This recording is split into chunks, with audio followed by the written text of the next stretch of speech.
គម្រោងរបស់ខ្ញុំគឺនិយាយពីប្រព័ន្ធគំរូឆ្លាតវៃ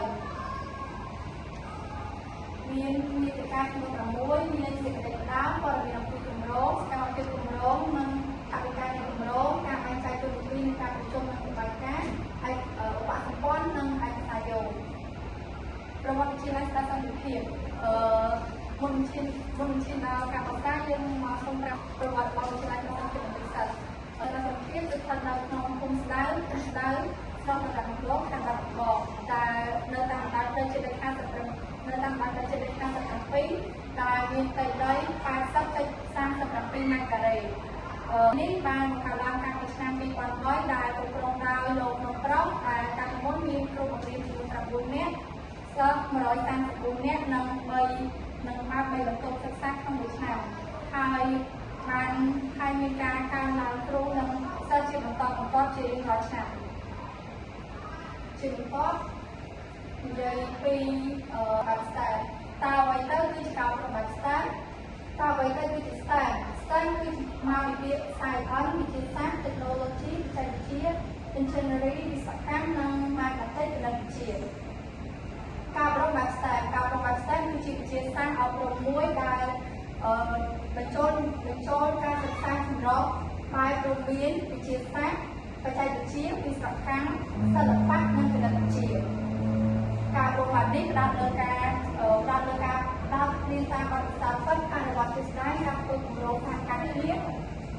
ការរៀនតាមការចាំតែបន្តវាជួយអភិវឌ្ឍការគិតការវិភាគការច្នៃប្រឌិតដោះស្រាយបញ្ហានិងជំនាញនៅសតវត្សទី21សំខាន់នៃការរៀនបែបស្តាត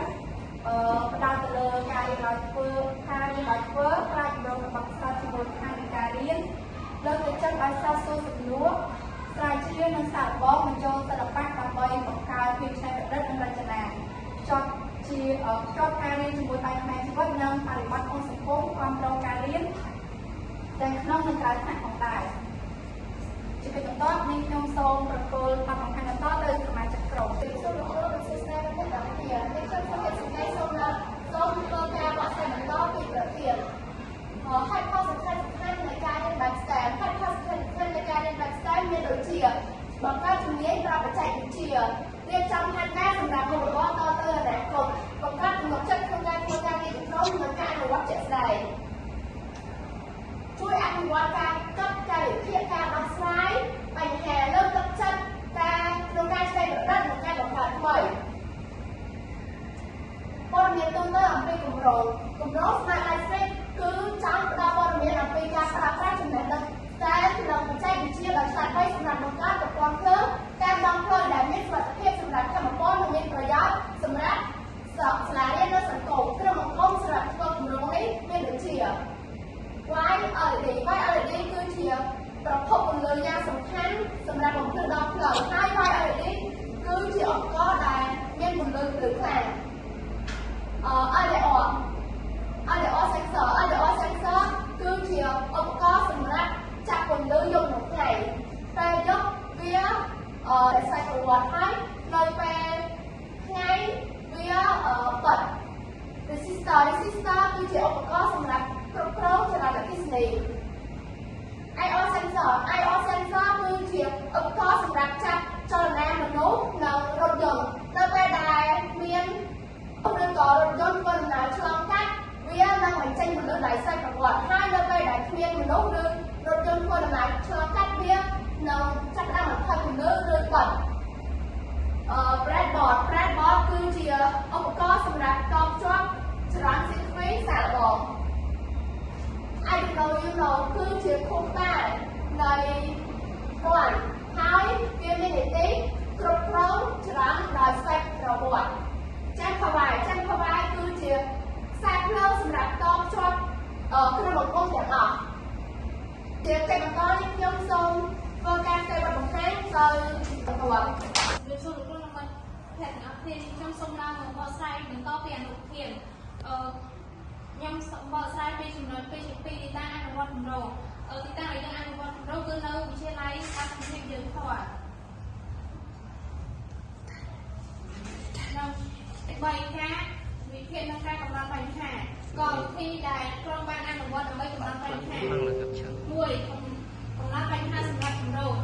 យើងឃើញថាគម្រោងមុននឹងយើងបង្កើតគម្រោងនេះយើងបានឃើញនៅបញ្ហាមួយចំនួនដូចជាពួកខ្វះ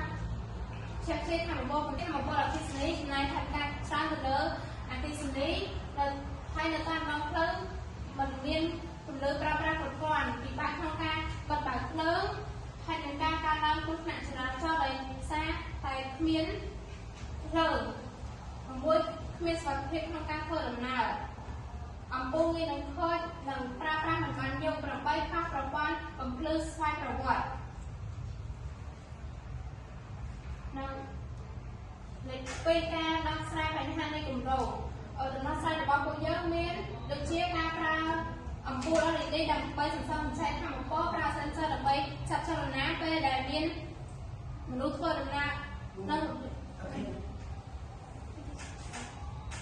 ពេលដែលមានអ្នកឆ្លងកាត់នឹងរថយន្តឆ្លងកាត់3អភិវឌ្ឍទីក្រុងឲ្យកាន់តែឆ្លាតវៃ4កំណត់កម្លាំងពន្លឺតាមតំបន់5ប្រើbattery smart system បង្កើនប្រព័ន្ធបង្កើតប្រសិទ្ធភាពផ្លូវនិងបង្កើនសុវត្ថិភាពតាមដងផ្លូវកាត់បន្ថយការអចារកម្មការបកស្រាយរបស់ខ្ញុំត្រូវបានបញ្ចប់ខ្ញុំសូមការបកស្រាយបន្តទៅសមាជិកបន្តជារៀបចំគ្រូសស្ដីរបស់គ្នាហើយតាមអ្នកជំនាញបកស្រាយអំពីបន្តគឺគោលបំណងនៃការបង្កើតគម្រោងនិងលទ្ធផលជាស្ដីនៃគម្រោងគោលបំណងរបស់ក្រុមអ្នកខ្ញុំបង្កើតគម្រោងនេះឡើងទៅ13ទី1បង្កើតសមត្ថភាពនៅពេលធ្វើដំណើរលើផ្លូវសាធារណៈនៅតាមផ្លូវអភិយោគទី2បង្កើតប្រព័ន្ធភ្លើងនៅតាមដងផ្លូវសាធារណៈទី3កាត់បន្ថយភាពភ័យខ្លាចនៅពេលធ្វើដំណើរនៅពេលយប់ចំណែកទី4កាត់បន្ថយអំពើចោរកម្មទី5កាត់បន្ថយការបង្កគ្រោះថ្នាក់ចរាចរណ៍នានានៅពេលយប់ឡើង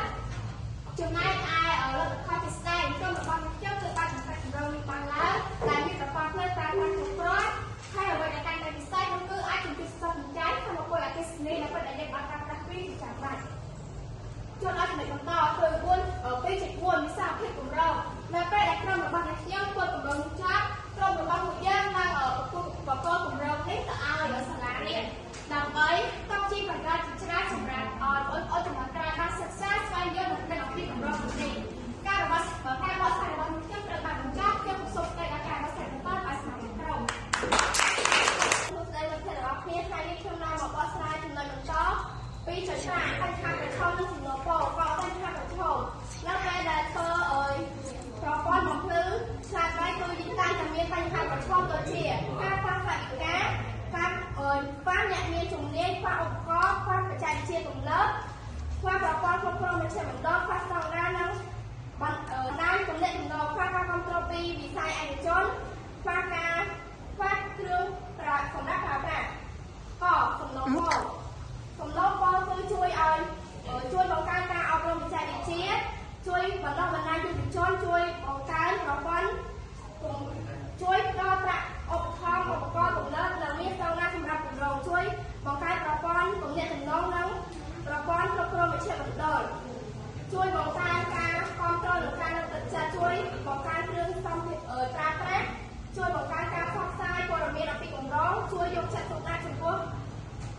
ការងារ2.6ការសន្និដ្ឋានតាមការសន្និដ្ឋានប្រព័ន្ធភ្លើងឆ្លាតវៃជាកត្តាចាំបាច់សម្រាប់អ្នកធ្វើដំណើរតាមដងផ្លូវនិងការពារសុវត្ថិភាពផ្សេងៗដល់អ្នកធ្វើដំណើរប្រព័ន្ធភ្លើងឆ្លាតវៃពិតជាមានអត្ថប្រយោជន៍និងចាំបាច់ក្នុងការធ្វើដំណើរតាមដងផ្លូវ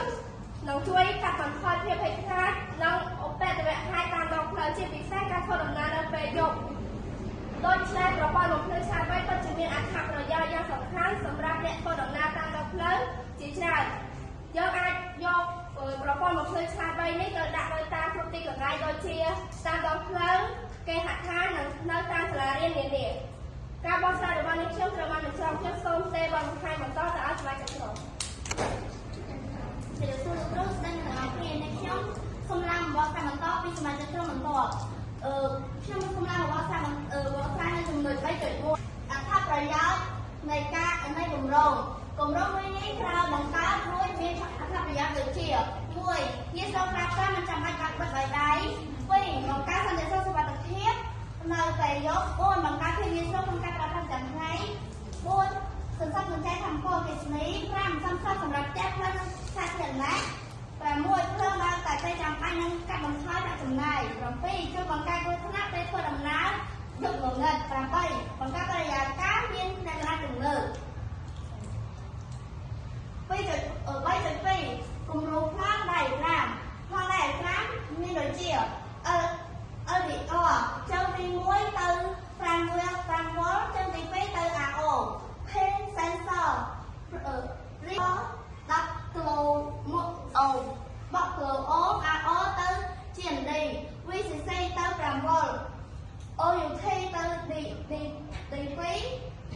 CMD ទៅ GMD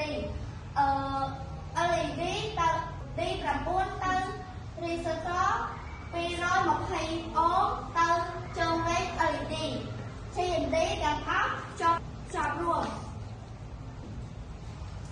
3.3 ការសរសេរកូដសម្រាប់គម្រោងនេះយើងបានសរសេរនៅក្នុងកម្មវិធី Arduino IDE តែរបស់យើងខ្ញុំក៏បានបញ្ជាក់សុំទេការបន្ថែមបន្តឲ្យសមាជិកក្នុងគម្រោង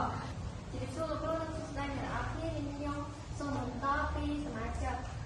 3.3 ការសរសេរកូដនិងសម្រាប់គម្រោងនេះគឺជាកូដដែលក្រុមពួកយើងបានសរសេរឡើងសម្រាប់អនុវត្តនៅគម្រោង